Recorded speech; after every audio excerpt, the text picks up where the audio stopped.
is a war. It's happening now. It will decide the fate of humanity.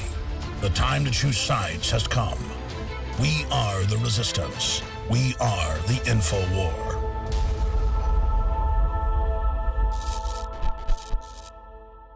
Welcome to the InfoWars Nightly News. It is Tuesday, October 7th, 2014, and I'm Leanne McAdoo. Here's what's coming up tonight.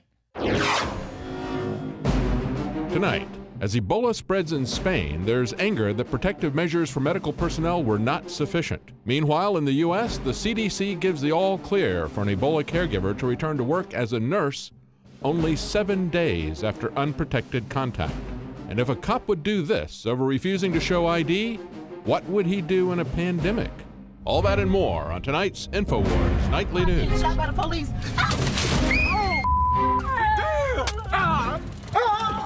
Ebola is a very serious disease, and the ability of people who are infected to carry that across borders is something that we have to take extremely seriously. At the same time, it is important for Americans to know the facts, and that is that because of the measures that we've put in place, as well as our world-class health system, and the nature of the Ebola virus itself, which is difficult to transmit, the chances of an Ebola outbreak in the United States is extremely low. So that was El Presidente. He wants everyone to know that this is a very, very serious situation, but there's an extraordinarily low chance that it's going to actually be a problem here in the U.S. So a lot of mixed messages going on coming out of the government. And of course, they're saying, they want to stop this epidemic at the source, yet they are refusing to implement a travel ban so that the infection can't actually leave from the source and go to other areas. But don't worry, the president is going to increase passenger screening techniques here in the United States. Of course, TSA is going to work extra hard on those of us here.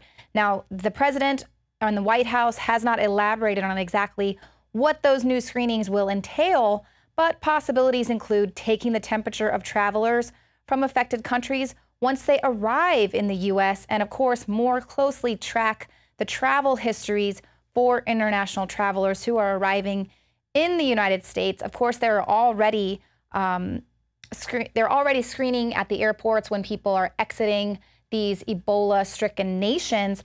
They're using various techniques like thermometers, patient screenings, and questionnaires. But of course, as we know, that's how patient zero was able to arrive in the United States.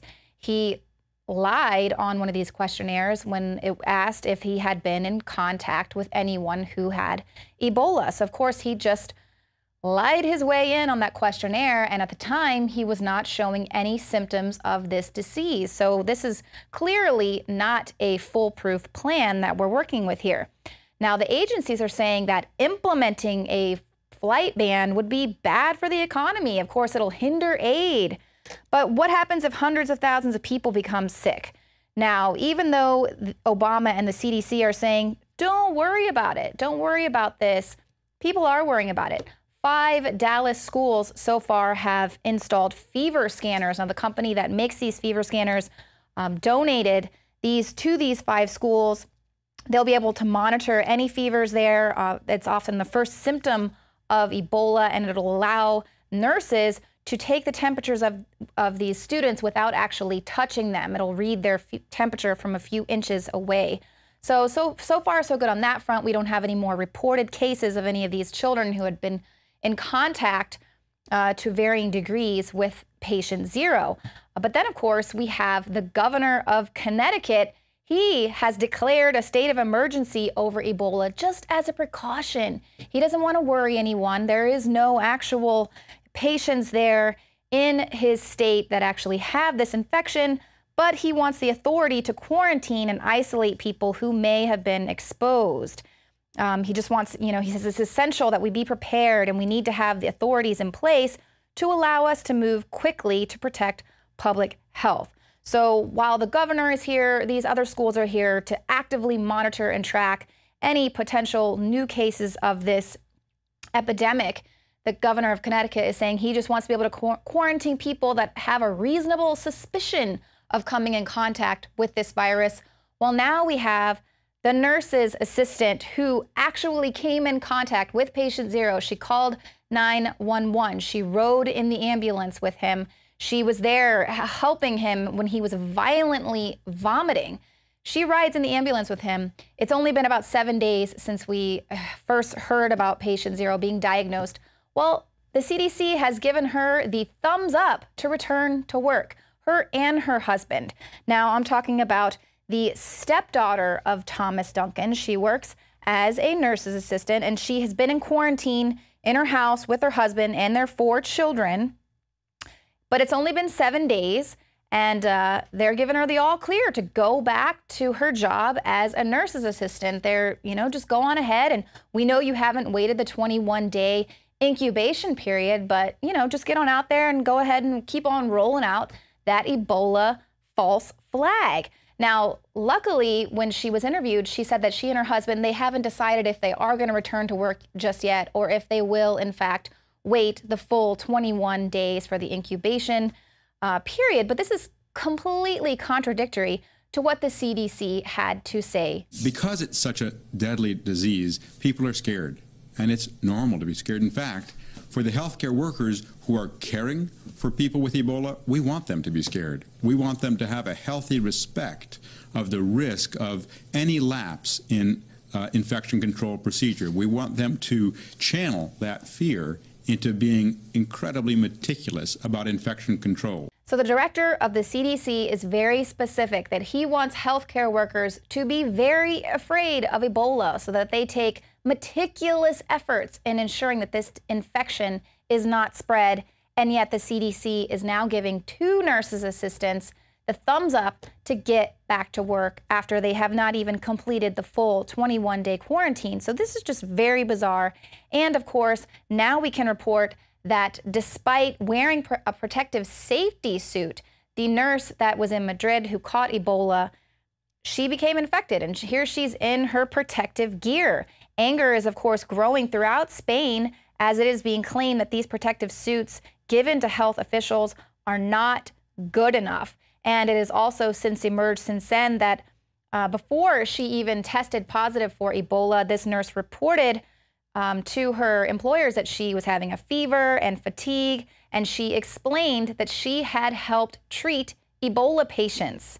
So, here again, we're seeing human error with being able to stop Ebola from spreading. So here she warned that she had treated these Ebola patients. She had a fever, but it wasn't until she went to her local hospital on Monday that she was finally admitted and tested for the virus. It's not the same hospital where she works. So here again, we have all of this potentiality for human error to be the reason that this is going to become a pandemic, could spread global. It's human error at the airport, human error at the hospital, human error when kids that don't know that they are sneezing and coughing all over their classmates. Meanwhile, the World Health Organization has warned that it is unavoidable that more cases are going to be diagnosed in Europe because of the extensive amount of travel between Europe and affected areas. And that's what we were initially saying when we heard that they were flying patients into America to treat them for Ebola. Human error is the issue here. And now some Ebola experts are worrying that the virus may spread more easily than was assumed.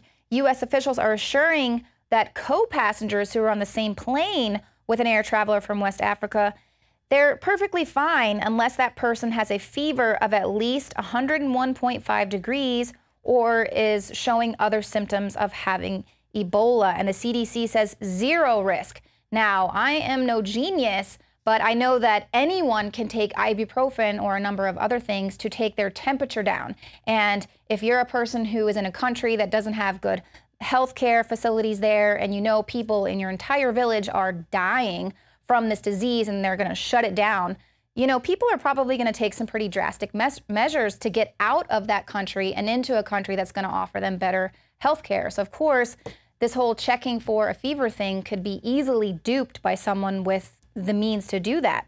Well, now a virologist who oversaw Ebola research while heading the U.S. Army's Medical Research and Development Command warns that those assertions of a 0 risk chance are premature. He says, I see the reasons to dampen down public fears, but scientifically, we're in the middle of the first experiment of multiple serial passages of Ebola virus in man.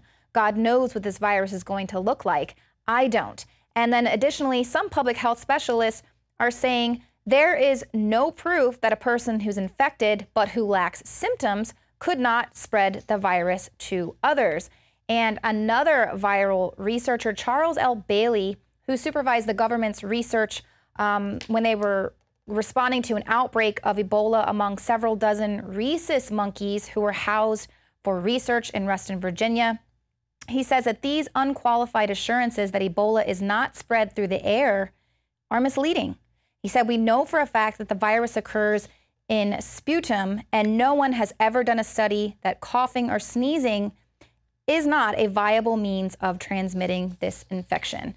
And that's what we've been saying. Basically, these monkeys were in very tight quarters, and that is how they were infecting each other with Ebola, through coughing and sneezing. But they just want to say, don't worry, it's not airborne. Everything is fine. Everything is fine. And of course, they're sending troops to Africa, and the Pentagon is now saying it's not a huge risk to the troops. They're not going to come in contact with these Ebola patients.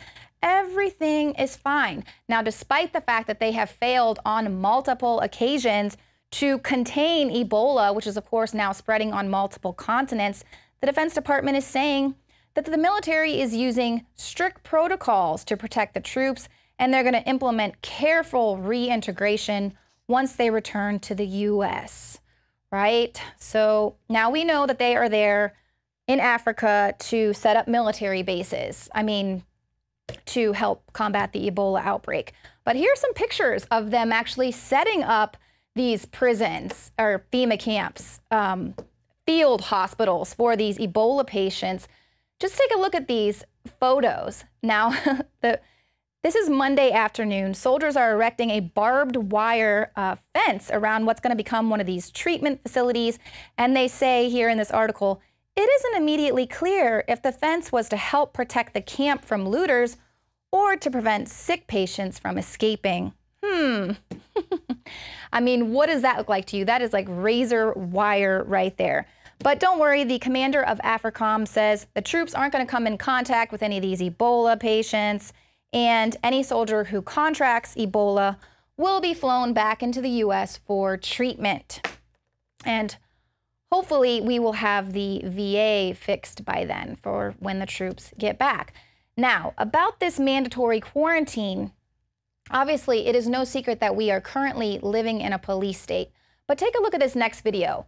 Now, if a police can react like this to a person who isn't wearing a seatbelt, that's why he was pulled over. Just imagine what a cop would do to you if he thought you were carrying Ebola. Now, this is a police officer in Illinois. He was filmed smashing through a car window, then tasering and yanking out this passenger because the guy initially at first refused to show him his ID. The man then starts to pull out his bag to show him his ID. And of course, cops, they hate that when you actually acquiesce to their request. And so the cops all pull their weapons out. The man is there with his children in the back seat and with his wife. And of course, this is when things really escalated. Y'all got a white shirt? Look at my shoulder, dumbass. I got the bars. You're going to come out of the car one way or the other. Do you want your kids to see you come out through the window? While his girlfriend again called 911 for a supervisor to come to the scene. I am scared.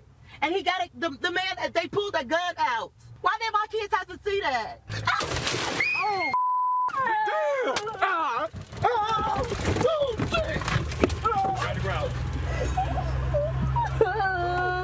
So that is absolutely unbelievable video footage. People are getting shot every single day in America by the police, and then this is what we see on film. So it's no wonder that this man was afraid to step out of his vehicle when all the cops are pointing guns at him. Now, Jones's attorney points out that at no time was there ever a search of the car, nothing to suggest that any criminal activity was going on. The police just immediately draw their weapons. Now, the Hammond Police Department issued a statement, of course, defending the officers' actions, saying police officers were at all times acting in the interest of officer safety. What about the little girl that was in the back seat of the car? Didn't worry about shattering glass all over her or scarring her for life as she's watching her dad being tasered and then dragged out of the car when the cops just busted through the window. And then they go on to say, in general, police officers are allowed to ask passengers inside of a stopped vehicle for ID, and they can also request that they exit a stopped vehicle for the officer's safety without a requirement of reasonable suspicion. So notice those two words. They can ask and they can request, but also people have the right to deny those requests. Now, officers basically can't just bust out your window and then drag you out of your vehicle because you are trying to get your ID that they requested, and then all of a sudden they become afraid, which I just do not understand at what point in America did being a police officer become a zero-risk job. That is why you always keep the cameras rolling. Of course, these people are going to be taking action against the Hammond Police Department, and several officers involved in that altercation already have some lawsuits for using excessive force in the past. So I think it's going to turn out lovely for the Jones. Now, coming up, people have been asking for the release of the 28 pages that have been taken out of the 9/11 Commission report. Well, we're going to take a closer look at U.S. ties with Saudi Arabia. And then, Motherboard wants to know why conspiracy theorists have such a big problem with transhumanism. Well, we'll show you why right after this. Then I would ask, based on all that's transpired over the past week, should Texas families remain confident in the ability of our public health system to respond to infectious diseases of this nature? Because the patient had no symptoms on that flight, had no fever, had no symptoms on those flights, it was actually 2 flights over, there is virtually no risk. You can push me as far as you want to say 0. I will not say 0. It's knowing what I know. There is 0 risk. I said it. There it is. I shouldn't say that. There's no risk. There's no risk. Ebola virus could be sitting there, and if I'm touching it with unbroken skin, it's not a risk.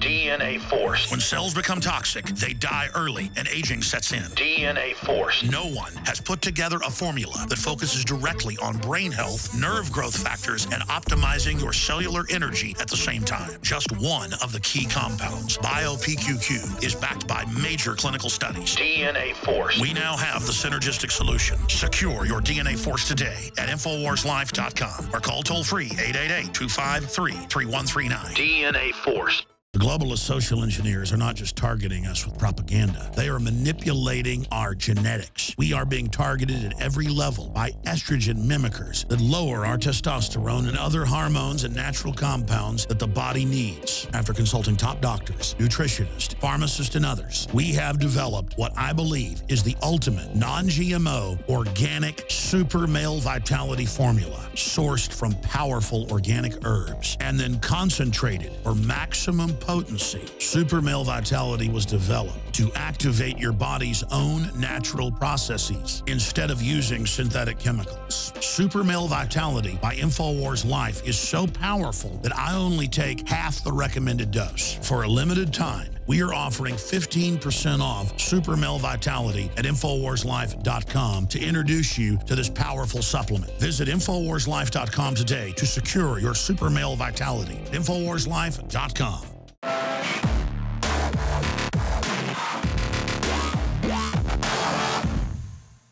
Vice President Joe Biden put both feet in his mouth with these statements. Our allies in the region were our largest problem in Syria. The Turks were great friends, and I have a great relationship with Erdogan, which I've just spent a lot of time with. The Saudis, the Emiratis, etc. What were they doing? They poured hundreds of millions of dollars and thousands of tons of weapons into anyone who would fight against Assad, except that the people who were being supplied were al-Nusra and al-Qaeda and the extremist elements of jihadis coming from other parts of the world. As Biden feverishly rolls back his testimony to placate the Saudi Arabian royalty and the U.S. importation of 5 million barrels of oil per day, The war-weary American public grows increasingly aware of the evidence within Biden's account.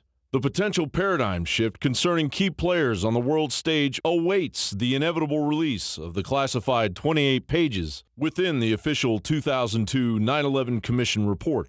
In the guise of national security, former President George Bush classified the portion regarding specific sources of foreign support. Congressman Walter Jones is spearheading the movement that is amounting to be an embarrassing and possibly criminal account of the Bush administration's involvement with Saudi Arabia. I can honestly tell you, when you've got the former two chairmen, Senator Bob Graham, retired now, lives in Florida, from Florida, and Richard Shelby, still in the United States Senate, and their inquiry commission said that, yes, it should be declassified.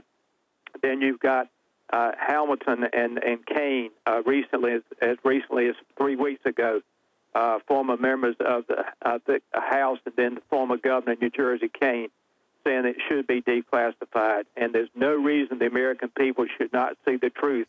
It was George Bush that classified this information.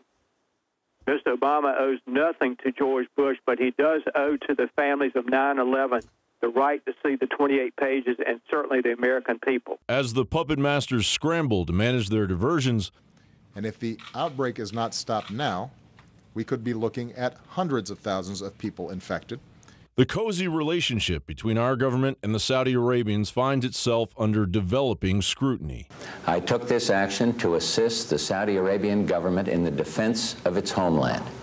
Prince Turki Al Faisal of Saudi Arabia, those of you who were there yesterday in the season know that I said that he and I went to college together and that everybody knew he was going to amount to something, but no one knew that I would. And it may have turned out that way. He, well, for more than 2 decades, was the head of the Saudi intelligence services. And I said that at least when I was president, he didn't have to spy on the United States. He could just call me and I'd tell him. The Kingdom of Saudi Arabia declared the beheadings of 26 people since August 18th. Beheadings for crimes ranging from sorcery to smoking hashish. Wealthy, elderly Saudi men are using the Syrian refugee crisis to increase their exploitation of young Syrian females. And Saudi Arabia enacted a strict visa ban to Ebola-afflicted countries, while American borders remain open and a large pandemic looms in the very near future if present conditions aren't met. Now that culture of death dictates the future of America as the CIA-trained ISIS continues to promote itself as the boogeyman in the Saudi-funded and engineered war of terror supported by corporate media and a lapdog federal government. In the words of Adolf Hitler, make the lie big, make it simple, keep saying it, and eventually they will believe it. We are working hand in glove with the Turks, with the Jordanians, with the Saudis, so that when Assad goes, and he will go, there will be a legitimate government that follows on, not an al-Qaeda-sponsored government that follows on. John Bound, Infowars.com.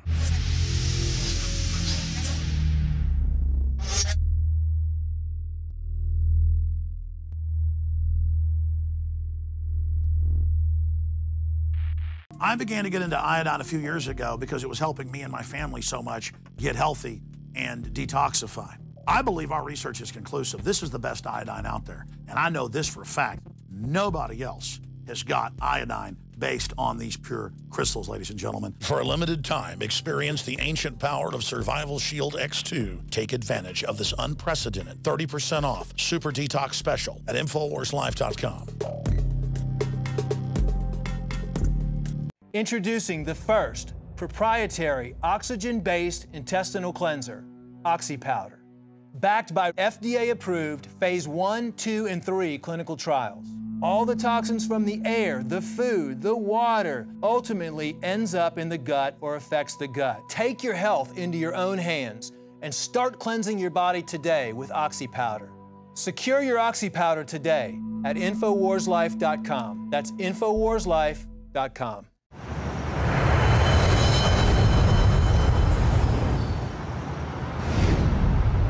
Congress, starring Robin Wright and directed by Ari Folman, has just finished a limited U.S. theatrical run and is now available for rental online at places like Amazon and iTunes. Now, when I looked at the trailer, I thought this was going to be a film that really kind of focused on the radical technological changes that are coming as we see many jobs in virtually every industry being replaced by artificial intelligence and robots. Regardless of what industry you're in, whether it's manufacturing or service, or whether you're working at a low-level job or even as a professional, your job will be impacted, if not entirely replaced, by new technology. The Congress explores how this disruptive technology would affect Hollywood, displacing actors, even the animators that eventually move their digital avatars.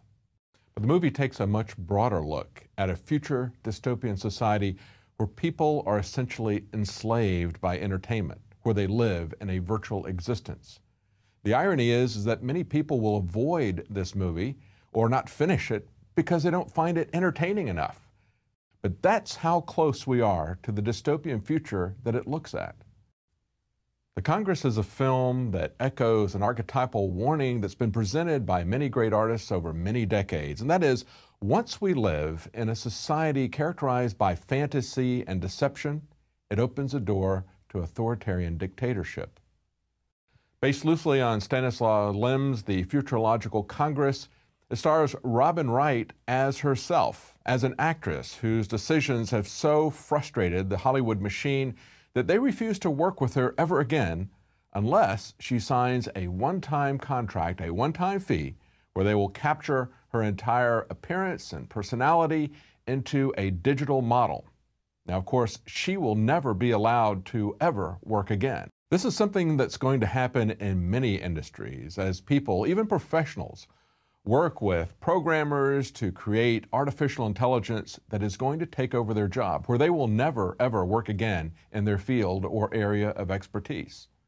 The Congress also stars Harvey Keitel as Robin's agent and Danny Houston as Jeff Green, president of a major movie conglomerate, Paramount Films. The film begins with Hollywood's next technological leap forward, a completely realistic digital version of an actor or actress that makes it look like the actor is in the film. And of course, they've used this in a lot of action science fiction films to replace actors in very dangerous or impossible sequences. The sphere of lights and camera that are shown in the film capturing Robin Wright's image is an actual device that's already been used. But once they go beyond the distant shots or the small action shots and go to actual virtual actors, that's something that's going to change not only the process of filmmaking, but movies in general. And this is where the Congress really gets interesting. After they flesh out the concept of virtual actors, the film jumps 20 years into the future. And ironically, even though Robin Wright was very reluctant to be a part of this digital reality, she is the last remaining major Hollywood star that actually has a real-life person attached to them. So she's sent to the Futurist Congress. And so she's selected to be a part of the Futurist Conference, where they're going to announce the next big step forward, inhaling an actor's genetic code, creating a controlled hallucination of the actress or movie, completely controlled by the unconscious. This Futurist Conference, this Congress, is really where the live acting ends and pretty much most of the rest of the movie is animated. Now, the animation style is kind of a combination of classic animation and modern techniques, but it is filled with provocative subliminal sexual references, almost as if they're kind of making fun of the way Madison Avenue and the Hollywood studios like Disney have done this in the past. At the Congress, the president of Paramount Films reveals the actual plan: the complete corporate control of all human thought via pharmaceutical technologies. For those who attend the Congress, the hallucinations never end because they put the pharmaceuticals in the drinking water. An announcer romanticizes what he portrays as a utopian future, where you can be whatever you want, you can do whatever you want, where you have everything in abundance. But of course, it's simply an illusion. And if you're a dissenter or if you're defiant in any way, you will be eliminated. And why should the roller coaster stop here? Wright's characters then moved 70 years into this future, a world divided by those who are part of the mass hallucination world and those who opted to live life in reality. While this part of the movie might seem like pure science fiction, look again.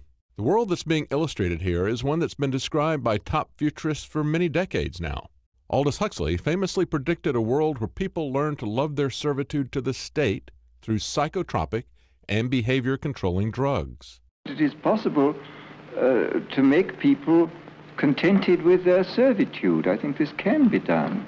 I think it has been done in the past, but I think it could be done even more effectively now, because you can provide them with bread and circuses, and you can provide them with endless amounts of distractions and propaganda. One look at the psychiatric drug industry in America, and it will be obvious that for millions of people, Aldous Huxley's Brave New World is a functioning part of their everyday lives. Heavily influenced by Huxley, the reality portrayed by George Lucas in THX 1138 shows every move and emotion of an ordinary man or woman is controlled and regulated pharmaceutically. Ray Kurzweil believes that you'll be able to upload your personality, your consciousness to a computer. Once there, you'll be able to do anything you want, even talk to people who are long deceased. And of course, in Ray Kurzweil's case, he thinks he's going to be able to talk to his father who died decades ago. At one of the most powerful points in the film, Robin Wright exits the hallucinogenic animation and she finds herself in the real world, where people are just roaming around in this gray, grim reality like inmates in an asylum, because they really only exist in an entertainment coma. And so the question the Congress presents to us is, will people be willing to live in an entertainment utopia, but where they're actually enslaved by technology? You know, technology is just a tool. It can be used for good or for evil. And Eisenhower warned us about this with the military-industrial complex, saying that it would take over research, that it would take over technology and use it for its own purposes. We've seen this happening as technology accelerates. It's increasingly being used for destruction and for distraction, not for production. It's being used to enslave us, not to serve us. The Congress could wake up some people about our obsession with entertainment. If only it were more entertaining. For InfoWars Nightly News, I'm David Knight. Thank you for tuning in to the InfoWars Nightly News. If you are watching us on YouTube, subscribe to the Alex Jones channel. Do it now. And then head over to prisonplanet.tv and become a subscriber there as well. You can get all sorts of content that you won't find on YouTube. And as always, you can share your username and password with up to 11 people at the same time. So it's 11 of you getting all the access that you need to fight the info war. Thank you so much for tuning in tonight. We'll see you here tomorrow, 7 p.m. Central.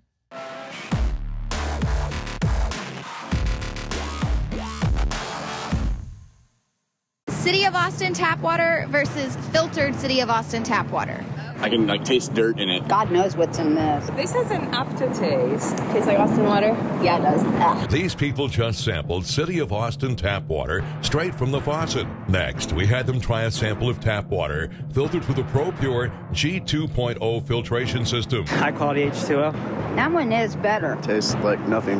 Yep, I know what good water tastes like. It's good water. Most tap water contains added substances like fluoride, chlorine, Monsanto's deadly pesticide, glyphosate, and many others. Studies prove that these substances are linked to an assortment of major health issues, including tooth decay, lowered IQ, and even cancer. It tastes like you're drinking out of the lake when you're drinking tap water. Yeah, it has that processed flavor to it. The ProPure G2.0 filtration system removes these deadly substances and many more, leaving only fresh-tasting, deliciously clean water. Okay, this is very tasty. It's good water. Refreshing. It's good. Go to InfoWarsStore.com today. Use promo code WATER and save 10% off your ProPure purchase. Again, that's InfoWarsStore.com or call 1-888-253-3139.